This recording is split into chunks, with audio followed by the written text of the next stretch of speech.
সময় অভিযোগ দায়ের হয়েছে।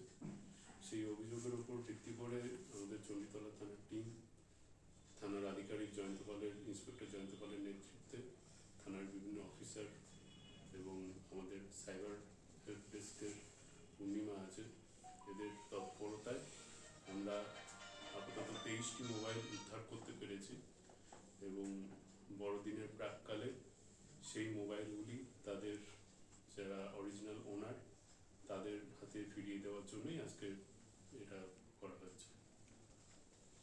এগুলো কি মানে বিভিন্ন জায়গা থেকে, চণ্ডীতলা থানা এলাকার বিভিন্ন জায়গা থেকে এগুলো হারিয়ে গিয়েছিল এবং তার ভিত্তিতেই অভিযোগ হয়েছে এবং সেই অভিযোগের ভিত্তিতেই আমাদের তদন্তে নেমে আমরা এই মোবাইলগুলো উদ্ধার করতে পেরেছি। স্যার কত নাম্বার সব ইউনিট আছে এটা টোটাল? এখানে 23টি মোবাইল আছে। আর ওর সঙ্গে কি আছে? এর সাথে আর কিছু নেই, অনলি মোবাইল আছে। আমার নাম তমাল সরকার, এসডিপিও চণ্ডীতলা।